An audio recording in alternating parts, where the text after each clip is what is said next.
இந்திய வரலாற்றிலேயே முதன்முறையாக சென்னை தீவுத்திடலில் 48வது சுற்றுலா பொருட்காட்சியில் மரணக்கிணறு மற்றும் விமானம் தாங்கிய கப்பல் அறிமுகப்படுத்தப்பட்டுள்ளது. விடுமுறை நாட்களில் காலை 10 மணி முதல் இரவு 10 மணி வரை, மற்ற நாட்களில் மாலை 3 மணி முதல் இரவு 10 மணி வரை. மிஸ் பண்ணாதீங்க, அப்புறம் வருத்தப்படுவீங்க.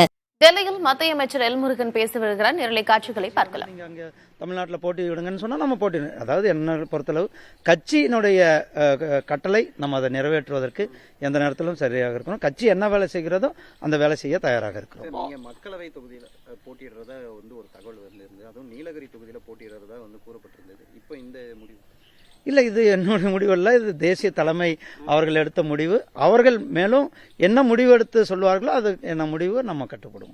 ராசாவை எதிர்த்து ஒரு போட்டியாளராக களமிறங்குவாரு அப்படின்னு சொல்லப்பட்டிருந்த நிலையில இல்ல தோல்வி பயம் வந்துருச்சோ அப்படின்ற மாதிரியான டாக்ஸ் எல்லாம் தொடங்கிருச்சு.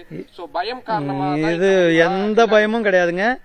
நாங்கள் ராஜாவை ஆகட்டும் திராவிட முன்னேற்ற கழகத்தை தமிழ்நாட்டிலிருந்து தூக்கி எறிய வேண்டியதுதான் எங்களுடைய முதல் பொறுப்பு, முதல் கடமையாக இருந்து கொண்டிருக்கிறது.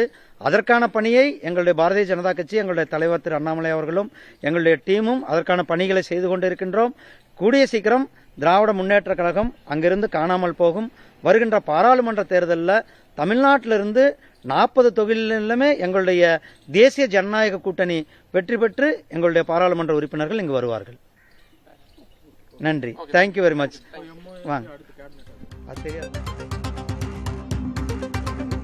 மக்களவை தேர்தலில் போட்டியிடாதது ஏன் என்பது குறித்து எல் முருகன் விளக்கம் அளித்திருக்கிறார். அதில் கட்சி தலைமைக்கு கட்டுப்பட்டு நான் செயல்படுவேன் என்று தெரிவித்திருக்கிறார். விவரங்களை பின்வரும் செய்திகளில் விரிவாக பார்க்கலாம்.